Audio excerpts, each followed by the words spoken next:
Assalamualaikum warahmatullahi wabarakatuh. Halo semuanya teman-teman, selamat malam, selamat datang kembali di channel kesayangan kita, channel Ilo Ekstrim. Dan masih bersama saya Ilo. Dimanapun teman-teman berada, semoga teman-teman selalu dalam keadaan sehat walafiat, tanpa kekurangan satu apapun. Amin amin ya robbal alamin. Pada kesempatan yang baik ini kami akan membawakan kisah yang sudah ditunggu-tunggu teman-teman semua, yaitu kisah Ngalengkas. Wow, kisah dari Sinta Diary ini makin keren aja, dan ini adalah part terakhir dari season 1 Ngalengkas ya teman-teman ya kisahnya. Dan kami mengucapkan terima kasih kepada Sinta Diary atas kisahnya yang luar biasa ini. Tapi sebelum kita masuk ke dalam kisahnya, buat teman-teman mungkin yang suka baca bisa mengunjungi karya-karya daripada Sinta Diary. Kisahnya keren-keren banget di sana teman-teman ya. Dan buat teman-teman mungkin yang belum subscribe, bisa diklik dulu tombol subscribe, jangan lupa lonceng notifikasinya dinyalakan agar teman-teman selalu mendapatkan notifikasi dari konten-konten yang akan kami upload di setiap harinya. Dan kami juga ingin mengucapkan terima kasih ya kepada seluruh teman-teman semua yang sudah selalu setia hadir setiap harinya, yang sudah selalu mendukung kami, karena teman-teman kami selalu bersemangat berkarya setiap harinya. Gak pakai berlama-lama lagi, langsung saja kita masuk ke dalam kisahnya. Mode horor on. Dahsyatnya pertarungan leak di tanah Bali. Ngalengkas.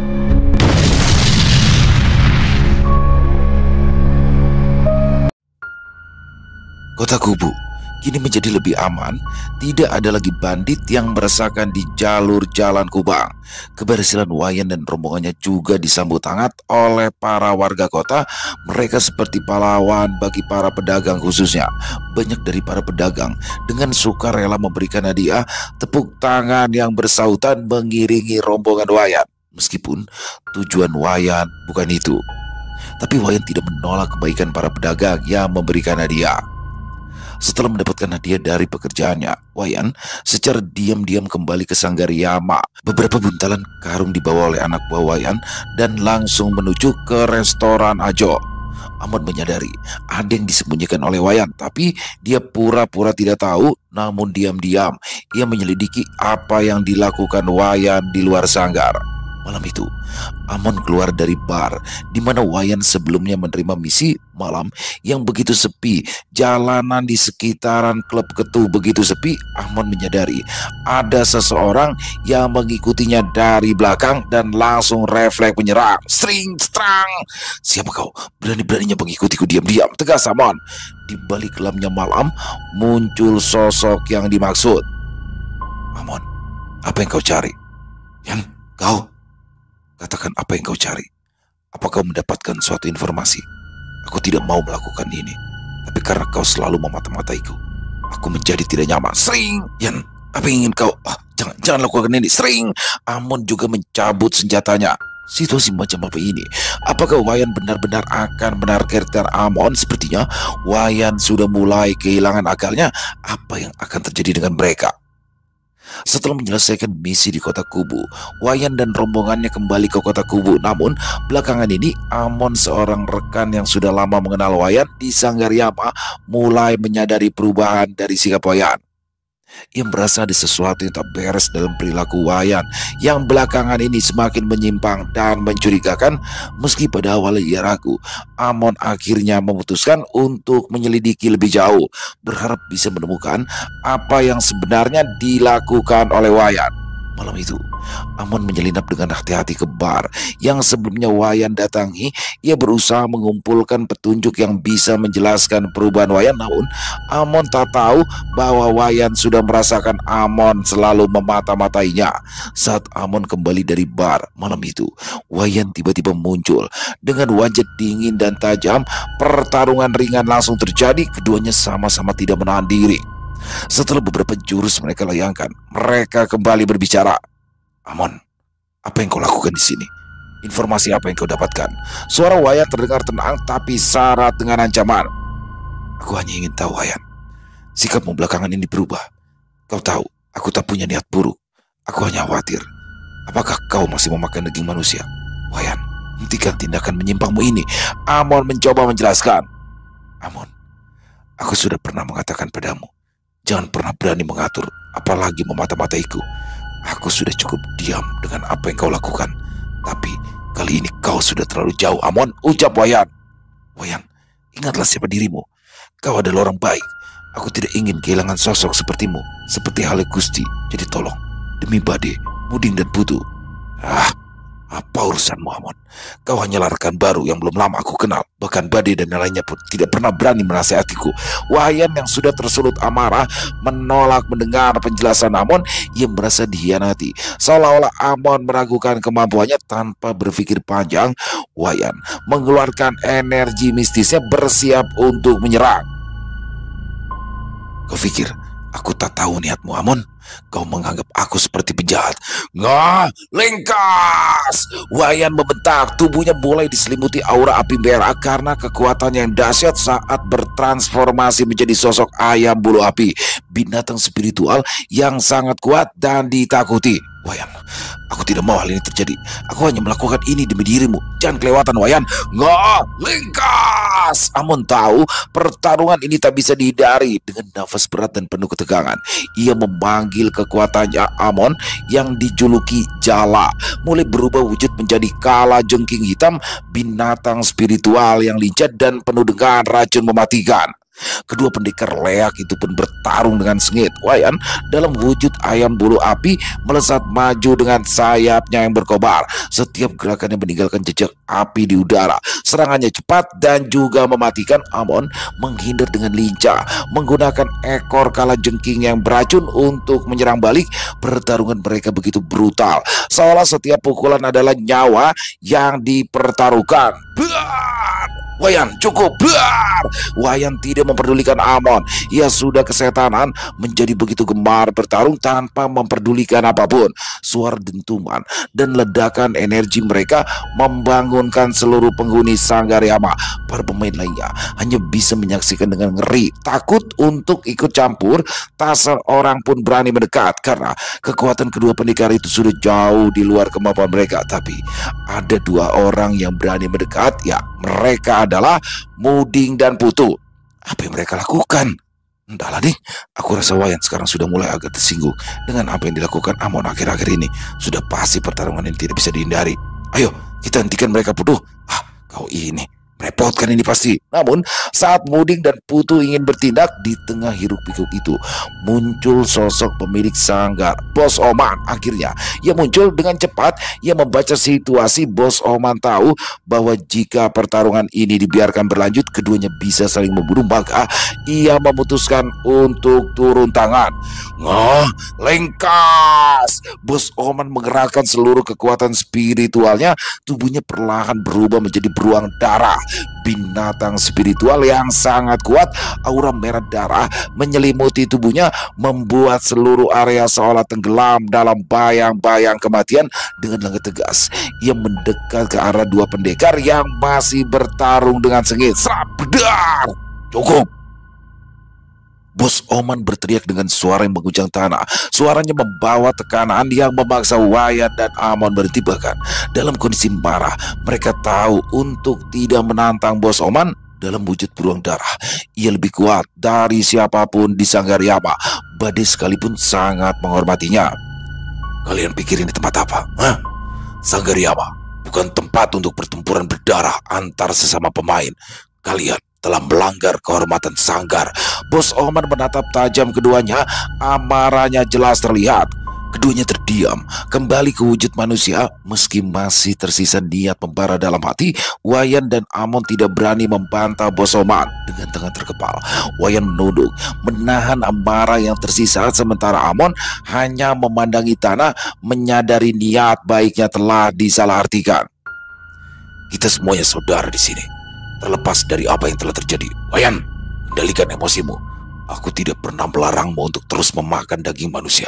Tapi kau harus ingat batasmu, Wayan. Daging manusia adalah racun. Mulailah untuk mengurangi kebiasaanmu. Apa kau mengerti, Wayan? Ucap Bos Oman. Siap Bos Oman. Maaf, aku memang terlalu emosional. Balas Wayan. Dan kau, Amon. Sanggar Yama ini bukan lagi klub. Semua pemain memiliki kebebasan. Terserah mereka mau apa, asalkan tidak melanggar peraturan Sanggar. Mulailah percaya satu sama lain. Kalian adalah tim. Aku tidak mau lagi terjadi kekacauan seperti ini. Tindakanmu tetap tidak bisa dibenarkan sekalipun niatmu baik. Tapi kau mengganggu privasi orang lain. Jangan lakukan lagi. Apa kau paham, Amon? Tegas, Oman. Baik, Bos. Aku mengerti. Aku salah, Bos. Bagus. Sebentar lagi turnamen besar akan dimulai di Sanggar Durga. Tahan diri kalian. Aku tahu kalian semuanya telah menahan hasrat bertarung. Lampiaskan semuanya saat turnamen dimulai nanti. Jelas, Oman? Ya, baiklah Bos Oman. Aku mengerti. Amon, maafkan aku. Aku ternyata salah. Ucap Wayan menyodorkan tangannya. Tidak, tidak. Aku juga salah, Wayan. Aku tidak akan lagi melakukannya. Aku minta maaf juga. Amon menggapai tangan Wayan dan mereka bersalaman. Ah, Aku yang salah mengartikan niat baikmu, Amon. Aku berterima kasih. Kini aku tahu, selain Bade, Muding dan Pudu, ternyata kau juga sangat peduli denganku. Dan terima kasih, Bos Oman. Wayan kemudian memeluk Amon. Ia menyadari satu hal, bahwa masih ada yang memperdulikan dia. Wayan bersyukur pertarungan mereka dihentikan. Jagur, kami juga peduli padamu. Benar, Wayan, aku juga. Jangan lupakan aku juga, saut beberapa pemain lainnya. Terima kasih. Kalian semuanya adalah sahabatku sekarang. Balas Wayan. Teriakan para pemain menggema. Senyum Oman mengambang dan ia pergi begitu saja. Putu dan Buding begitu lega. Mungkin jika mereka yang bertindak, suasananya akan bertambah rumit, tapi Bos Oman bisa menanganinya dengan adil. Bos Oman yang kejam itu telah menjadi sosok yang berwibawa. Dia bukan ditakuti lagi, tapi semua orang menghormati Bos Oman. Setelah malam penuh ketegangan itu, Wayan dan Amon akhirnya duduk bersama. Masing-masing menyadari bahwa konflik yang mereka alami hampir merusak hubungan persaudaraan mereka di Sanggaryama. Dalam obrolan mendalam, Amon mengungkapkan kekhawatirannya yang tulus, menjelaskan bahwa ia hanya ingin memastikan sahabatnya tetap berada di jalan yang benar. Wayan, yang mulai merenungi kesalahpahaman itu, akhirnya meminta maaf atas kecurigaannya yang berlebihan. Kepercayaan yang sempat retak antara mereka kini mulai terjalin kembali dan lebih kuat dan penuh rasa saling pengertian. Seiring berjalannya waktu, Wayan menjadi semakin sering berada di Sanggaryama. Ia mulai melatih para pemain muda dengan semangat baru, memberikan semua ilmu dan keterampilannya dalam seni pertarungan leak. Para pemain dan anggota lainnya merasakan perubahan positif dari sikap Wayan yang kini lebih terbuka dan penuh perhatian. Sanggaryama menjadi semakin hidup dengan semangat persaudaraan yang kuat di antara para anggotanya. Salah satu momen yang sangat dinantikan oleh seluruh anggota Sanggar adalah turnamen besar pertarungan leak yang akan digelar dalam waktu dekat di Sanggar Durga. Turnamen ini adalah ajang bergengsi yang hanya diikuti oleh pendekar-pendekar terkuat Sanggaryama. Kali ini akan menurunkan petarung hebat yang sebelumnya tidak pernah ikut dalam turnamen. Tentu saja Bade akan menjadi pemain intinya, sementara Bade pulang ke desa, jadi ia tak bisa ikut latihan. Pergerakanmu terlalu pelan. Jangan fokuskan sepenuhnya aura untuk serangan, tapi alirkan juga di otot kaki. Serangan kuat tidak akan berarti apa-apa jika tidak kena sasaran. Utamakan kecepatan bagi tipe penyerang, dan utamakan pertahanan bagi tipe bertahan.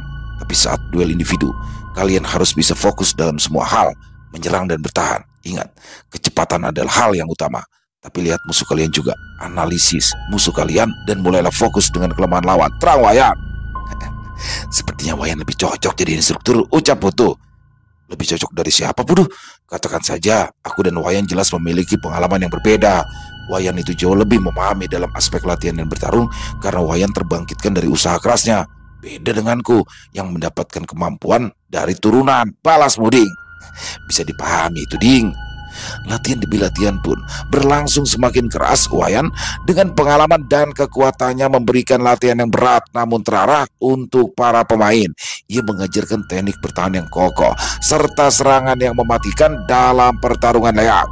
Sementara itu, Amon, karena dia seorang pengawal, tidak banyak waktu yang ia habiskan untuk berlatih. Kebanyakan ia menemani Bos Oman dalam menghadiri berbagai pertemuan dengan orang-orang di luar sanggar. Tapi Amon juga sosok yang pekerja keras. Saat ada waktu untuk berlatih, dia sama sekali tidak menyia-nyiakan kesempatan. Terlebih, Amon menjadi kuat juga karena bimbingan langsung dari Bade, yang mana Amon kini jauh lebih kuat berkali-kali lipat daripada Amon yang dulu. Hubungan Wayan dan Amon kini juga semakin akrab. Mereka tidak lagi hanya rekan, tetapi juga sahabat yang saling mendukung dan memahami satu sama lain. Di sela-sela latihan, mereka sering berbagi cerita dan strategi untuk menghadapi para pendekar kuat dari sanggar lain. Para anggota lain di Sanggaryama pun merasakan kekompakan ini yang menular pada semangat mereka. Sanggar Yama terasa seperti keluarga besar di mana setiap anggota saling mendukung untuk meraih kemenangan bersama. Ketika hari turnamen semakin dekat, suasana di sanggar semakin bersemangat. Semua anggota bekerja keras bahkan hingga larut malam untuk memastikan mereka dalam kondisi terbaik. Wayan dan Amon mengatur strategi bersama, mengamati kekuatan dan kelemahan satu sama lain, serta mengantisipasi taktik dari para peserta lain. Dan akhirnya, hari yang ditunggu-tunggu pun tiba dan badai juga telah kembali. Semuanya sudah bersiap. Semangat mereka terlihat jelas dari sorot mata setiap pemain. Badai, Wayan, Amon, Putu, Muding, Kujang, apakah kalian sudah siap? Ucap Oman. Siap bos, jawab mereka serentak. Aku rasa semuanya juga sudah siap. Ayo kita berangkat. Siap bos Oman, balas seluruh pemain di Sanggar Yama. Akhirnya turnamen besar sudah dibuka. Sanggar Durga yang menjadi tuan rumahnya. Pertarungan berdarah, duel yang sadis akan menjadi pertunjukan yang mengerikan. Di bawah langit yang cerah dan atmosfer penuh semangat, turnamen besar pertarungan leak digelar di wilayah Sanggar Durga milik Simon. Area pertarungan berada di tengah lapangan luas, dikelilingi deretan penonton yang telah menunggu dengan antusias untuk menyaksikan duel para pendekar dari berbagai sanggar. Di sisi barat arena, sebuah tenda besar berdiri, tempat di mana para pemimpin sanggar, Oman dari Sanggar Yama, Gale dari Sanggar Siwa, dan Simon sang tuan rumah dari Sanggar Durga berkumpul untuk berbincang. Simon menyambut kedatangan Oman dan Gale dengan ramah. Ketiga pemimpin ini adalah tokoh yang sangat dihormati, tidak hanya karena kekuatan mereka, tetapi juga kebijaksanaan dan pengalaman mereka dalam menguasai ilmu leak. Meskipun berada di posisi yang berlawanan di turnamen ini, mereka menyadari bahwa hubungan baik di antara mereka adalah kunci kedamaian dan keseimbangan dari dunia leak. Aku senang kita bisa berkumpul kembali. Buatlah diri kalian nyaman, ucap Simon. Terima kasih atas sambutan yang menyenangkan ini, Simon, balas Oman. Oh, sepertinya turnamen kali ini akan lebih meriah lagi. Tidak seperti tahun kemarin, hanya ada 2 sanggar. Sepertinya Sanggar Yama harus bisa terbiasa dulu dengan situasinya, mengingat baru pertama kali mengikuti turnamen. Jadi aku rasa lebih baik Sanggar Yama kali ini tidak perlu ikut lebih dulu. Takutnya pemainmu langsung dibantai habis, Oman. Celetuk Gale. Hei, apa maksudmu, Gale? Sanggarku memang dibilang masih baru, tapi bukan berarti kau harus meremehkannya, Gale, balas Oman. Tidak. Bukan begitu maksudku, Oman. Di sanggarku memiliki Kunta yang menjadi pemain jawara kami. Sanggar Durga memiliki Gandhi. Asal kau tahu, Oman, Kunta maupun Gandhi telah berada di tingkat sempurna dalam ilmu pengleakan. Dengan kata lain, telah mencapai tingkat tinggi dalam ilmu leak. Jangan menyalahartikan ucapanku, Oman. Aku hanya tidak ingin kau dipermalukan saja. Maka dari itu lebih baik sanggarmu mundur saja lebih dulu daripada nanti semua pemainmu dibantai. Jelas, Gale? Ayo, marahlah, Oman. Sebelum Simon mengatakannya, aku bisa memancingnya. Dengan begitu Oman tidak akan mundur. Dengan begitu kami akan membantai semua pemainnya dan Sanggar Yama akan langsung tutup. Batin, Gale. Gale, seharusnya kau mengatakan yang lebih baik lagi. Apa yang kau ucapkan itu sama saja memprovokasi. Kata Simon. Tidak juga, Simon. Aku tidak bermaksud begitu. Memang seperti inilah aku, balas Gale. Kalian tidak perlu khawatir. Aku tidak akan mundur. Justru aku memperingatkan padamu, Gale. Jangan meremehkan pemainku atau kau akan mengalami kerugian yang besar. Saut, Oman. Bagus, Oman. Bagus. Akhirnya terpancing juga. Aku percaya kau memiliki kemampuan, Oman. Tapi kita lihat bagaimana dengan pemainmu. Aku pastikan akan membungkam mulutmu itu. Batin, Gale. Gale seperti yang ingin meruntuhkan Sanggar Yama. Keputusan yang salah buatmu, Oman. Aku sudah peringatkan kau juga sebelumnya bahwa pemain Sanggar Siwa maupun Sanggar Durga adalah pemain ahli yang berpengalaman. Tidak seperti sebuah pemain klub. Tapi ya sudahlah, batin, Simon. Bagus sekali, Oman. Kau memiliki kepercayaan diri yang tinggi. Aku menunggu pertarungan inti nantinya. Ucap Gale. Sial, lihat saja kau, Gale. Aku berharap pada kalian, Bade, Wayan, batin, Oman. Sementara itu, di antara para penonton, para pemain inti dari setiap sanggar tengah bersantai, menikmati pertarungan tingkat menengah yang telah dimulai. Para petarung tingkat menengah ini belum memiliki kemampuan pengeleakan atau perubahan wujud seperti para pemain inti. Namun, mereka telah menguasai penggunaan aura sebagai senjata mereka. Beberapa mampu mengeraskan kulit mereka dengan aura pertahanan, sementara yang lain memperkuat serangan dengan aura pedang. Bade, jawara Sanggar Yama yang duduk dengan tenang di sebelah Wayat, Putu, Muding, Amon, dan Gujeng mengamati dengan penuh perhatian. Mereka semua adalah para pemain inti yang telah menguasai perubahan wujud menjadi binatang spiritual, kekuatan yang hanya dimiliki oleh para pendekar tingkat tinggi. Lihat itu, Wayat. Anak-anak muda ini sudah cukup tangguh. Mereka bisa mengendalikan aura dengan baik, kata Putu sambil menunjuk ke arena di mana dua petarung tengah beradu kekuatan dengan aura yang menyala-nyala. Wayan yang duduk bersandar dengan tenang mengangguk sambil tersenyum. Ya, mereka punya potensi besar. Namun, jalan menuju pengeleakan masih panjang. Menguasai perubahan wujud tidak hanya soal kekuatan, tapi juga keseimbangan antara hati dan pikiran. Tapi ya, mereka lumayan. Amon yang duduk di sisi lain memperhatikan duel itu dengan serius. Betul, di balik kekuatan yang besar, pengendalian diri adalah hal yang terpenting. Gujeng yang baru saja menguasai kemampuan perubahan wujud terlihat sangat bersemangat dan terpesona menyaksikan pertarungan itu. Baginya, ini adalah momen berharga untuk mempelajari gerakan dan strategi para petarung lainnya. Dia merasa bangga bisa duduk di antara para pemain inti dan menjadi bagian dari tim yang kuat ini. Kau tidak perlu gugup begitu, Gujeng. Mereka hanyalah petarung biasa.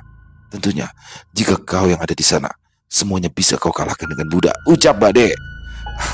Bagaimana aku tidak gugup, Bade? Ini kan pertama kalinya aku ikut turnamen sekelas Sanggar. Jangan samakan aku dengan kalian, yang mana kalian adalah petarung ahli bahkan sebelum bergabung dengan klub Oman dulu, balas Gujeng. Jangan lupakan aku, Gujeng. Aku pun juga baru pertama kalinya mengikuti turnamen sebesar ini, saut Amon.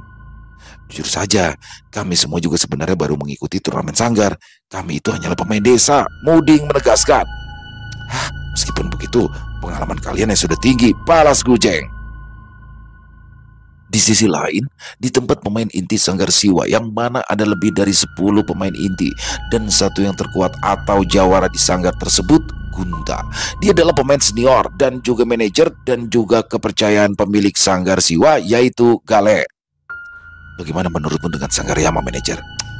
Mereka hanyalah para pemula, tidak perlu kalian khawatirkan, balas Gunta.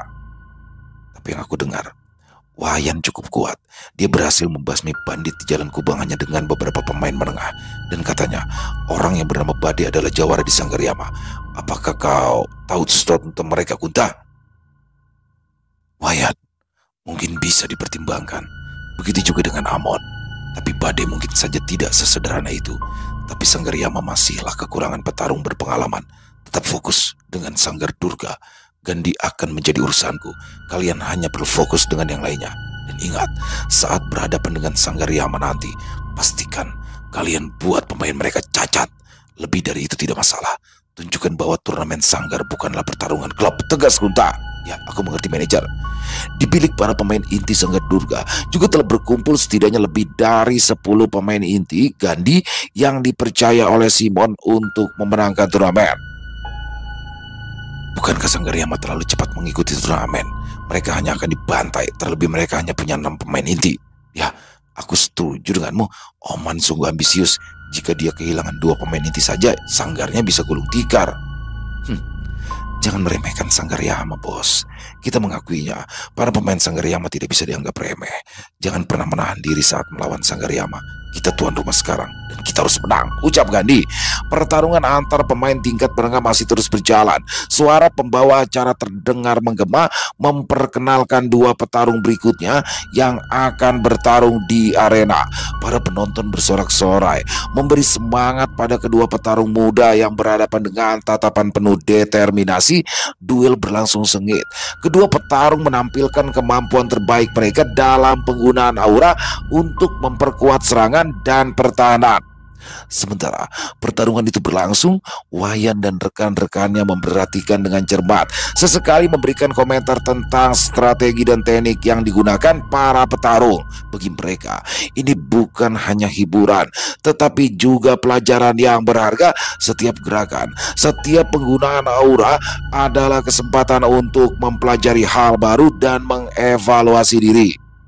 Di bawah tenda para pemimpin sanggar, Simon, Oman dan Gale terus berbincang, membicarakan tentang perkembangan dunia leak dan betapa pentingnya menjaga tradisi ini agar tetap hidup di tangan generasi mendatang. Mereka saling bertukar cerita tentang para pemain mereka dan tantangan yang mereka hadapi dalam mengajar. Mereka bersaing di turnamen ini. Mereka semua memiliki tujuan yang sama, untuk memperkuat dan menjaga ilmu leak tetap hidup dengan penuh kehormatan. Ya, meskipun strategi licik di antara mereka untuk saling menjatuhkan. Saat pertandingan tingkat menengah semakin memanas, atmosfer di arena juga semakin bergejolak. Setiap kemenangan disambut dengan sorakan meriah dari penonton, sementara para petarung yang kalah tetap menunjukkan hormat kepada lawan mereka. Turnamen ini bukan hanya soal kemenangan, tetapi juga soal kehormatan, keberanian, dan persaudaraan. Tidak ada yang istimewa dengan pertandingan para pemain menengah. Mereka hanyalah sebagai bumbu pelengkap untuk pertunjukan yang sebenarnya. Para pemain inti dari Sanggar Yama menikmati waktu santai mereka, sementara mereka mempersiapkan diri untuk babak utama. Bade, Wayan, Putu, Muding, Amon, dan Kucing tahu bahwa tantangan mereka yang sebenarnya masih menunggu. Mereka saling memberi semangat, mempererat persahabatan di antara mereka, dan mengingatkan satu sama lain tentang tujuan mereka. Malam itu, para penonton dan peserta bersiap untuk pertandingan utama yang akan berlangsung keesokan harinya. Di antara keriuhan penonton dan para peserta, aura persaingan yang sehat dan semangat persaudaraan menghangatkan suasana, membuat turnamen ini menjadi lebih dari sekedar ajang pertarungan. Ini adalah perayaan kekuatan, kebijaksanaan, dan kebanggaan dalam tradisi leak yang telah diwariskan dari generasi ke generasi. Ya, itu benar. Pertarungan para pemain tingkat menengah memang pertarungan yang adil dan seimbang, namun pertarungan pemain inti bukanlah hal yang sesederhana itu. Mereka yang memiliki kemampuan untuk melakukan perubahan, emosinya akan berubah juga, bahkan ada yang sampai dikendalikan oleh hewan spiritualnya. Pertunjukan yang sebenarnya adalah pertarungan antar pemain inti. Di satu ruangan khusus, di mana Oman sedang melakukan pengarahan kepada para pemainnya. Semuanya dengarkan aku. Mungkin ini akan menjadi turnamen yang berat untuk kalian. Sanggar Siwa dan Sanggar Durga memiliki lebih dari 10 pemain inti. Kalian harus lebih berhati-hati. Kita mungkin kalah dalam turnamen pemain menengah, tapi kita akan tunjukkan kemampuan Sanggar Yama nanti, kata Bos Oman. Siap, Bos. Pada dasarnya pemain menengah kita jauh dari kata siap, karena ini adalah pertama kalinya mereka berpartisipasi. Tapi percayalah pada kami, Bos, kekalahan pemain menengah kita pasti akan kami balas dengan kemenangan, ucap Muding. Jangan berlebihan, Muding. Kita masih bisa bertahan saja, itu adalah mungkin hasil yang bagus, balas Amon. Ya, Amon benar. Kalian tidak perlu memaksakan diri. Aku tidak peduli menang atau kalah. Aku hanya ada satu permintaan. Buat perhitungan dengan Sanggar Siwa, habisi mereka, atau buat mereka tidak bisa lagi meleak. Tapi kenali lawan kalian dan jangan memaksakan diri. Oman membenarkan. Bos Oman, tenanglah. Bukannya aku mau sombong. Begini-begini juga aku telah mencapai keilmuan leak tingkat sempurna. Jadi aku rasa tidak masalah menghadapi mereka. Bukankah begitu, Bade? Ucap Wayan. Ya, kau benar, Wayan. Bos, kau tidak perlu khawatir. Apa yang pernah mereka lakukan untuk mempermalukan Anda, sekarang akan kita permalukan mereka, balas Bade. Jangan-jangan Bade dan Wayan telah mencapai pengleakan tingkat sempurna, batin Oman melotot terkejut. Sialan kalian berdua, selalu saja mengejutkan aku. Baiklah, aku tunggu mereka terkejut dengan penampilan kalian. Turnamen akan segera dimulai malam itu. Para pemain beristirahat untuk mempersiapkan ke pertandingan di esok harinya. Namun, ada saja tindakan licik yang dilakukan oleh salah satu sanggar. Malam itu, pemain Oman yang sedang beristirahat menjadi target pembunuhan. Saat malam tiba dan semakin larut, suasana di penginapan Sanggar Yama mendadak mencekam. Namun, 3 orang pemain Oman masih berada di bar sekedar nongkrong dan pasti Putu selalu makan. Mereka juga membicarakan terkait turnamen esok harinya karena dirasa sudah cukup larut. Akhirnya mereka bertiga berencana untuk kembali ke penginapan untuk beristirahat. Namun, malam itu mereka bertiga sudah merasakan ada yang tidak beres. Wayan sengaja menuju jalan yang sepi, yang mana dia ingin tahu siapa yang mengikutinya. Dan saat tiba di tempat yang benar-benar sepi, di jalanan yang luas yang hanya ada jalan utama, sekelilingnya hanyalah pohon-pohon yang rindang. Suasana juga cukup gelap, yang hanya sinar bulan yang cukup terang menyinari sekitar. Sekarang saatnya kalian keluar. Mau sampai kapan mengikuti kami? Ucap Wayan berhenti. Tiba-tiba muncul 5 orang bercadar hitam lengkap dengan senjata berkilau terkena sinar rembulan. Hei, siapa kalian? Apakah kalian perampok? Tanya Gujang. Untuk apa mereka merampok kita? Dari pergerakan mereka bukanlah seorang perampok. Mereka itu seorang ahli, dan aku yakin mereka adalah pemain. Tutur Putu yang masih menikmati satenya. Gujang, jangan lengah. Benar apa yang dikatakan oleh Putu, saut Wayan. Menyebar, perintah salah satu dari mereka. Dalam sekejap, rombongan Wayan langsung terkepung. Hei, katakan, apa tujuan kalian? Tanya Gujang. Serang! Senjata mereka dilapisi aura, yang mana jika terkena senjata itu akan sangat fatal. Wayan, Gujang, dan Putu juga mulai bersiap. Tentunya mereka juga mampu hanya menggunakan aura. Pertarungan akhirnya tidak bisa dihindari. Meskipun mereka hanya bertiga, salah besar meremehkan Wayan dan Putu. Beberapa orang terpental setelah menghadapinya, sementara Gujang masih bertahan menghadapi musuh-musuhnya. Serap-serap, kelimanya langsung mundur. Mereka cukup berkemampuan, tidak perlu menahan diri. Nggak, lengkas! Biar! Kelimanya langsung melakukan perubahan. Tidak jelas perubahan wujud mereka apa, selain mereka memakai penutup wajah. Penerangan juga cukup minim, hanya terlihat mata mereka yang menyala seperti api. Tampak aura kegelapan menyelimuti tubuh mereka. Baik, aku juga tidak akan menahan diri. Ngah, lengkas! Tak gentar, Gujang melompat maju dan bertransformasi menjadi kelelawar bertanduk dengan sayap yang lebar, menggetarkan udara di sekitaran. Jedar! Benturan keras terjadi hingga membuat tanah di sekitar berlubang. Gujang langsung mundur selangkah. Bagus, kau berkembang jauh lebih baik, Gujang, ucap Wayan. Terima kasih, tapi jangan main-main. Ayo kita hadapi mereka. Putu, balas Gujang. Baiklah, Putu, ayo beraksi. Ngah, lengkas! Mengganggu makanku saja mereka ini. Ngah, lengkas! 5 orang mulai mengitari rombongan Wayan dengan kecepatan tinggi. Mereka kemudian melemparkan pisau-pisau yang terbang secara acak. Putu, tolong! Pinta Wayan. Menunduk kalian. Cetrang, cerap-cerap. Pisau-pisau yang dilemparkan tadi itu berbalik saat Putu mulai berputar. Beberapa terkena pisau mereka sendiri. Sial, mereka cukup tangguh. Hei, kau tidak apa-apa. Tidak ada yang perlu dikhawatirkan, hanya luka kecil. Ini terlalu lama. Ayo, lakukan perubahan kedua. Kita habisi saja mereka. Tapi waspada terhadap Wayan. Dia juga bisa melakukan perubahan tingkat kedua. Aku rasa bos tidak masalah menghabisi mereka. Cukup sulit jika hanya melumpuhkan mereka. Ya benar, sudah sejauh ini. Jika begitu, ayo kita lakukan. Ngah, lengkas! Tingkat kedua.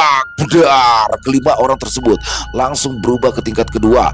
Mereka mulai menyerang dengan santai. Salah satu dari mereka mendekat Gujang dengan percaya diri langsung mengadang. Hei, hati-hati Gujang, ucap Wayan.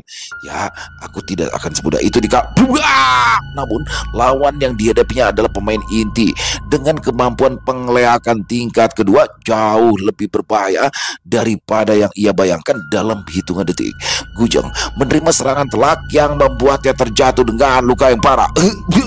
Gujang langsung memuntahkan darah. Hei, apa kau baik-baik saja, Gujang? Tanya Putu. Kau melihatku seperti ini, masih bertanya, apakah aku baik-baik saja, Putu? Putu, balas Gujang.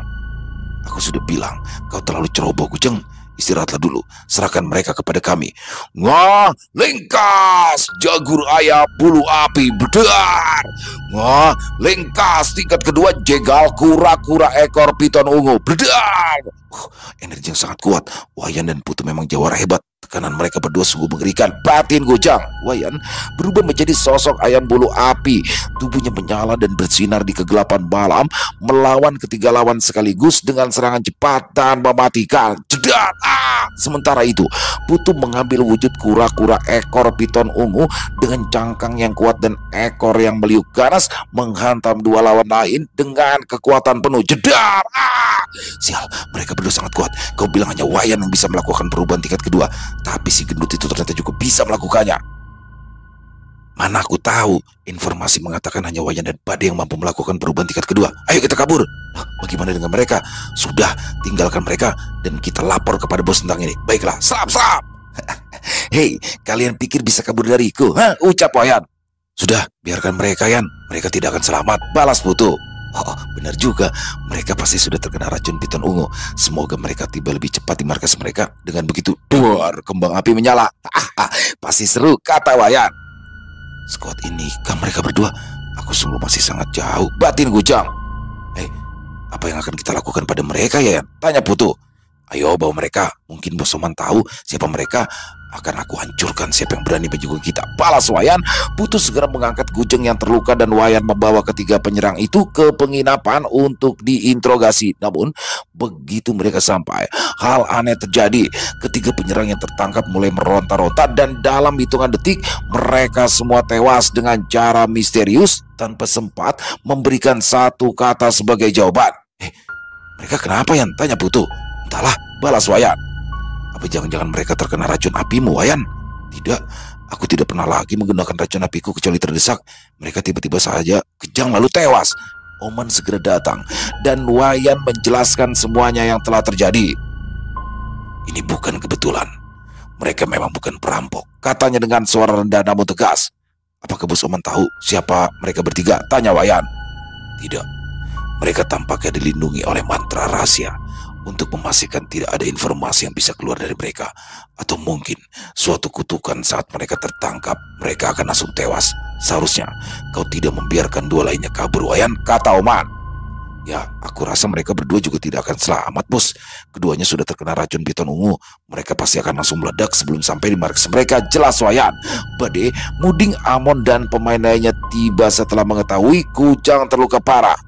Mereka... Apa kau tahu sesuatu, Amon? Tanya Oman. Ya bos, mereka bertiga adalah para pemain inti dari Sanggar Siwa. Aku tidak tahu siapa mereka, tapi aku pernah melihat salah satunya. Itu adalah anggota dari Sanggar Siwa, jelas Amon. Oman hanya diam, namun sorot matanya menandakan bahwa kecurigaannya sama. Sanggar Siwa terkenal dengan taktik-taktik licik dan siasat yang penuh dengan tipu daya. Gale, sang pimpinan, adalah sosok yang tak segan-segan melakukan apapun demi kejayaan sanggarnya. Kita harus waspada mulai sekarang. Turnamen belum dimulai, namun kita sudah berada dalam ancaman. Fokuskan tenaga kalian untuk menghadapi pertarungan besok dan jangan beri mereka kesempatan, kata Oman kepada seluruh pemain intinya. Siap bos, dimengerti. Jika bos Oman berikan perintah, akan aku buat pelajaran dengan mereka, ucap Bade. Ya, aku juga siap, saut Wayan. Jangan lakukan itu. Jika kita terang-terangan, Simon tidak akan tinggal diam. Di sini adalah wilayahnya. Aku akan bicara dengan Simon. Semua istirahatlah, buat pelajaran mereka di arena, tegas Oman. Baik bos, balas Bade.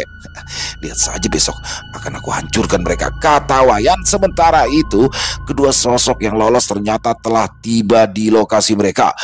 Bos Gale. Oh, ada apa dengan kondisi menjadikan kalian ini, ucap Gale. Di mana ketiga rekan kalian, ucap Kunta. Bos Gale, manajer Kunta, kami apa ini? Bos, tidak bos, selamatkan aku. Buar! Sesuai dengan apa yang diharapkan oleh Wayan, keduanya benar-benar meledak di dalam ruangan Gale. Seluruh ruangan menjadi merah, keduanya melepuh kemudian meledak. Sial, menjijikan. Apa yang terjadi dengan mereka? Kunta, jelaskan padaku, ucap Gale.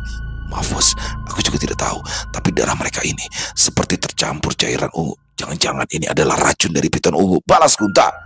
Racun piton ungu? Apa kau tahu tentang sesuatu, Kunta? Gale semakin penasaran. Aku pernah mengenal seseorang. Dia adalah jawara baru yang menggantikan aku saat aku pensiun melayak di desa Bangli. Nama jawaranya adalah Jegal. Perubahan wujudnya adalah kura-kura ekor piton ungu. Dia sangat kuat bos. Apakah Anda tahu siapa saja pemain Oman? Jawara Oman adalah Badai dan Wayan. Yang lainnya Putu, Muding, Amon, dan Gujeng. Apakah kau kenal salah satu dari mereka, Kunta? Tidak, bos. Saat melek di desa Bangli, semua pemain menggunakan nama samaran. Apakah di antara nama pemain Oman itu ada sosok yang tinggi besar dan kekar, bos? Kira-kira tingginya 190 cm. Tidak ada. Pemain Oman yang kusebutkan itu kecuali Oman sendiri mungkin agak mirip. Ada memang yang memiliki tinggi seperti yang kau katakan, Wayan dan satu lagi Putu. Wayan tinggi kurus, Putu itu tinggi tapi gendut. Aku rasa pemain Oman yang paling lemah itu adalah Putu. Mungkin aku terlalu khawatir. Mungkin saja ada pemain Oman yang bisa melakukan perubahan piton ungu. Setiap hewan spiritual sudah umum jika ada yang mirip. Hanya itu kemungkinannya, batin Kunta. Pada akhirnya, Sanggar Siwa justru tidak diuntungkan. Kehilangan 5 pemain inti membuat Gale frustasi. Dia sudah yakin tidak akan bisa bersaing dengan Sanggar Durga. Mungkin kali ini Sanggar Siwa harus kalah oleh Sanggar Durga. Turnamen tahun lalu, Sanggar Siwa dan Durga berakhir seri. Kunta adalah jawara dari desa Bangli. Sebelum Putu masuk dan tentunya Wayan, Badai atau Muding tidak akan mengenali Kunta dan sebaliknya. Tapi Putu jelas mengenal Kunta.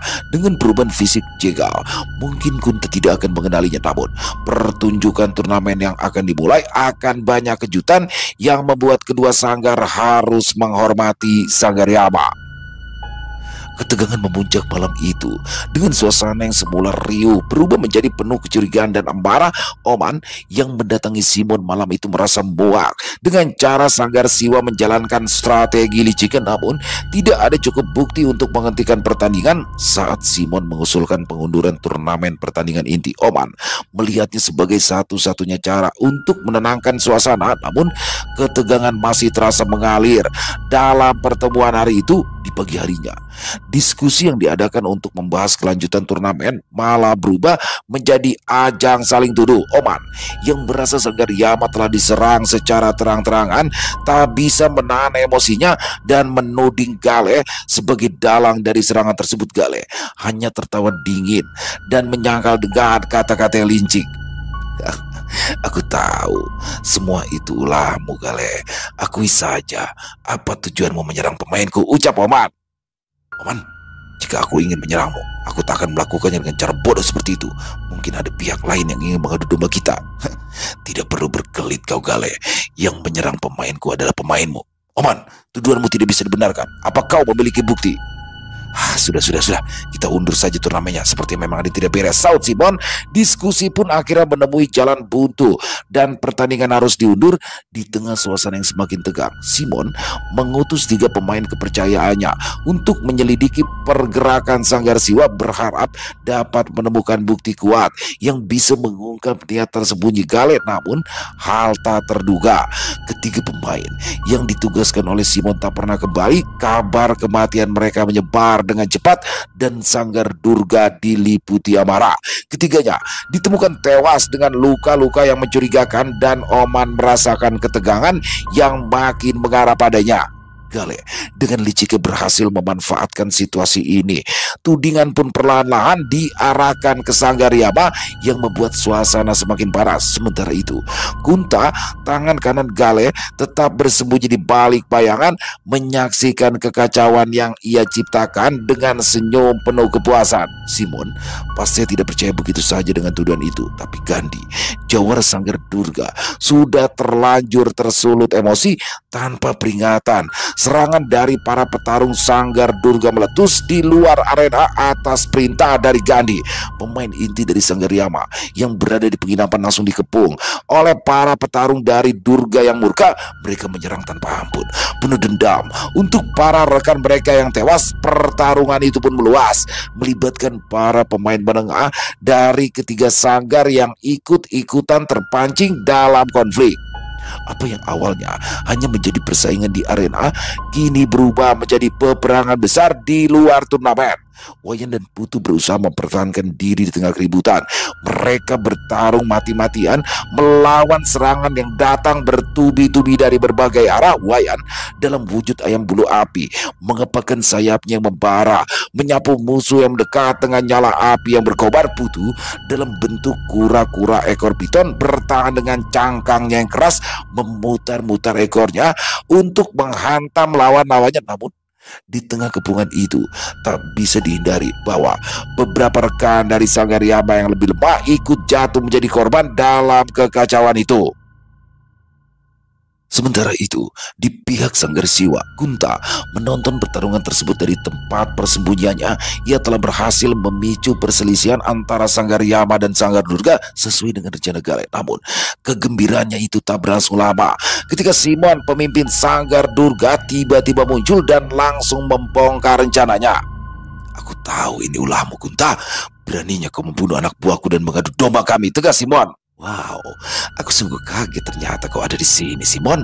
Mungkin akan menjadi berita yang hebat ya jika kau mati," balas Kunta. Simon berdiri tenang dan Kunta menyeringai. Lalu ia bertransformasi menjadi wujud layaknya lipan 1000 jarum dengan bulu yang menyala gelap. Ia melompat menerjang Simon dengan cakar yang tajam dan pertarungan keduanya tak terhindarkan. Sorak dan suara ledakan energi memenuhi udara saat mereka bertarung dengan intens, memanfaatkan segala kemampuan dan ilmu leak yang mereka miliki. Di tengah huru-hara itu, Oman tiba di tempat pertempuran, melihat dengan tatapan tajam dan penuh amarah. Ia menyadari bahwa hanya ada satu jalan untuk menghentikan kekacauan itu, yaitu menyeret Gale ke dalam pertempuran terbuka dan memaksanya bertanggung jawab atas semua kekacauan ini. Oman pun memerintahkan Bade, Amon dan Buding untuk menghalau serangan yang masih terjadi, sementara dirinya sendirilah yang akan pergi menuju ke markas Sanggar Siwa untuk menghadapi Gale secara langsung. Tadinya Bade, Amon dan Buding ingin menyertai Oman, tapi situasi sungguh mulai kacau.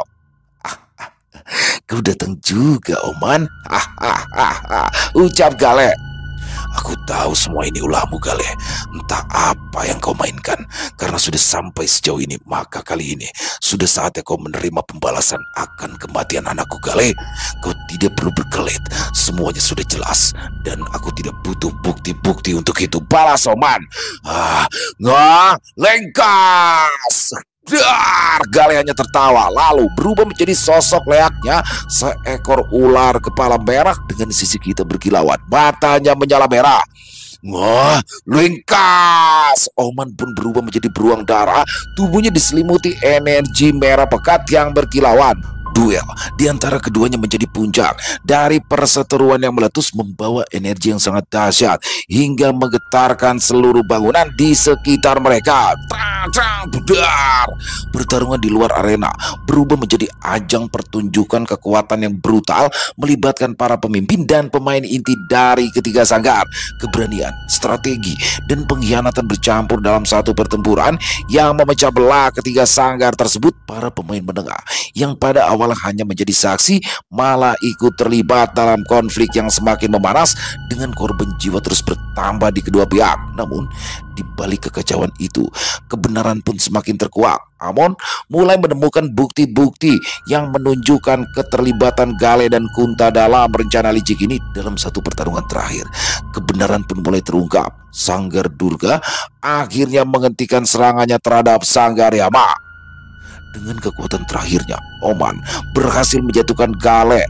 Di saat yang bersamaan, Simon datang bersama dengan para pemain inti Sanggar Yama dan Sanggar Durga, sementara Kunta tidak diketahui keberadaannya. Turnamen telah menjadi kacau dan pada akhirnya tidak bisa berjalan dengan baik. Dia sempat tahu tentang keberadaan Kunta. Hal itu membuat Bade begitu marah setelah penjelasan yang Putu katakan dengan singkat. Putu mengatakan bahwa Kunta adalah orang yang pernah membunuh ayah Bade dalam pertarungan leak di desa Bangli. Selesai. Wow, luar biasa. Kisah Ngalengkas akhirnya season 1 selesai ya teman-teman ya. Dan untuk season 2-nya masih dalam proses penggarapan ya. Kita berdoa mudah-mudahan gak lama nih. Ya bagaimana dalam kisah barusan, Bade dan kawan-kawan adalah mengikuti turnamen pertama kali tapi gagal ya. Justru mereka bertarung habis-habisan, bertaruh nyawa di luar arena turnamen karena ada salah satu pihak yang melakukan kecurangan. Waduh, ini makin seru aja nih bagaimana nantinya sampai bos Oman turun tangan dan sudah berhasil menemui otak daripada orang yang melakukan pembunuhan terhadap anak dan cucunya. Makin seru aja. Pokoknya makin seru aja. Dan sekali lagi buat Cinta Diary ditunggu ya, jangan lama-lama untuk season 2-nya. Semoga kisah barusan bisa menghibur teman-teman semua para pecinta penikmat horor misteri, lebih khususnya lagi kepada para subscriber dari channel Ilo Extreme. Silakan buat teman-teman mungkin yang punya komentar lain, yang punya pendapat lain tentang kisah barusan, bisa menuliskan di dalam kolom komentar ataupun hanya sekedar saling menyapa. Insya Allah kami akan menjawab satu persatu. Buat teman-teman yang suka dengan videonya, bisa diklik tombol like-nya, tombol jempolnya, boleh juga dong di-share link videonya ke teman-teman yang lain agar juga ikut merasa terhibur. Dan sekali lagi buat teman-teman mungkin yang baru bergabung atau yang sudah lama bergabung tapi lupa belum subscribe, diklik dulu dong tombol subscribe-nya. Jangan lupa lonceng notifikasinya dinyalakan agar teman-teman selalu mendapatkan notifikasi dari konten-konten yang akan kami upload di setiap harinya. Dan untuk channel Ilo Extreme ini kami upload setiap hari teman-teman ya, setiap malam jam 7 malam waktu Indonesia bagian Barat. Oh iya, buat teman-teman mungkin yang punya kisah horor misteri ya, yang diangkat dari kisah nyata, yang berdasarkan pengalaman pribadi, apabila mungkin berkenan dibawakan di channel kami, silakan bisa mengirimkannya ke nomor kami yang ada di sini. Dan bebas ya, dalam bentuk tulisan boleh, dalam bentuk rekaman suara boleh, senyamannya teman-teman aja. Buat teman-teman yang sudah mengirimkan kisah, kami ucapkan terima kasih. Dan buat teman-teman yang sudah mengirimkan kisah tapi belum sempat dibawakan, harap bersabar ya, karena memang harus melalui proses penggarapan terlebih dahulu. Dan di akhir kata, saya Ilo mengucapkan permohonan maaf apabila mungkin dalam pembawaan kisahnya ada kata-kata saya yang salah ataupun ada kata-kata saya mungkin yang kurang berkenan. Saya mohon dibukakan pintu maaf yang seluas-luasnya. Sampai jumpa lagi di konten-konten kami selanjutnya yang pasti tidak kalah ngerinya, yang pasti tidak kalah seramnya, masih bersama saya Ilo di channel Ilo Extreme. Salam sehat, sukses selalu untuk kita semua. Wassalamualaikum warahmatullahi wabarakatuh.